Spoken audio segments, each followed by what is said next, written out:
So about a year ago, I didn't have the dream of owning a farm, and wandered by and saw the sign up, said for auction. It just happened to be our family's farm that my aunt sold and my dad couldn't buy about 10-15 years ago, and called my dad up, and here we are 1 year later.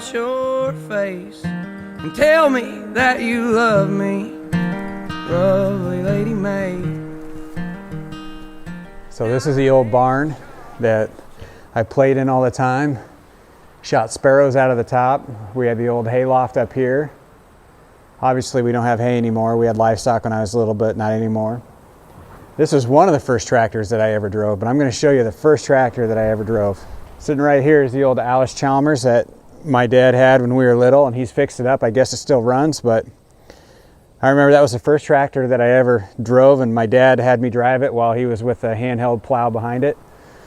I've been back in the early 80s, so that was kind of fun. But this is a basketball court I learned to play basketball on. The hoop's gone now. It sat right where that allischalmers is, but we played basketball here, and in the winter the snow would get really, really hard. After you'd snow, it'd melt and it'd freeze again. And if you missed, it would literally roll 400 yards down to the pond. And I used to get real scared when we'd play basketball out here at night because you could just hear the coyotes howling everywhere. So if you shot and you missed and it got on that snow and went down the hill, I was always scared to death to go get it, so I'd just leave it there till the next morning. I've seen my share of trouble, and I've held my weight in shame, but I'm baptized in your name, lovely Lady May.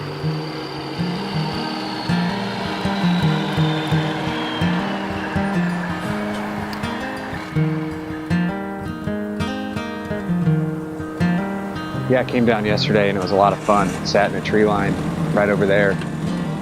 We planted some alfalfa so we could grow some big bucks and make home for some deer, and they're already hanging out there. Had about 6 or 7 deer out in front of me, and had a really nice buck walk underneath me, right underneath my stand.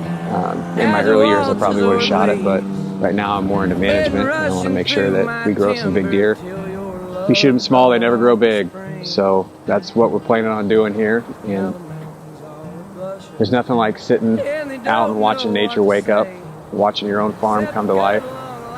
It's an amazing thing. So that's my farm back there that's just got picked, and I'm going out for my first real deer hunt on my property. So I've got my tree stands hung. I've got a short walk just over the hill. I'm gonna sit up in a tree for the night and see what happens.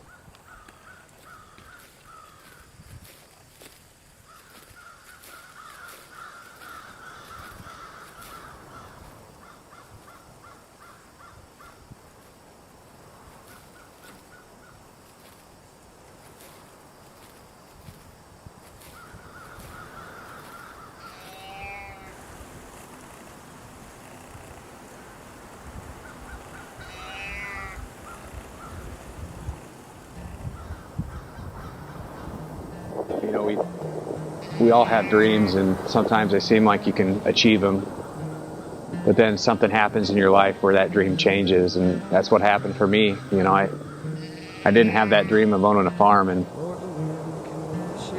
all of a sudden this happened, and now I've got a dream of not only owning my farm, but one day owning my dad's farm. It's just right across the road, maybe one of the neighbors' farms.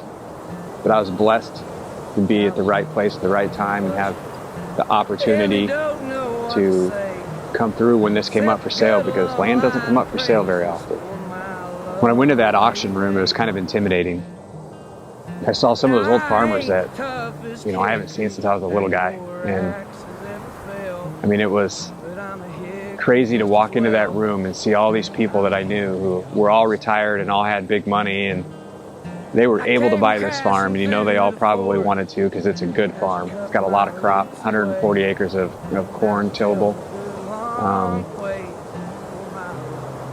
And over the course of the year, reflecting back, I come to realize that, you know, when you come into a small town, small community, and the farmers around you know who you are and knows how much it means for you to be able to buy that farm.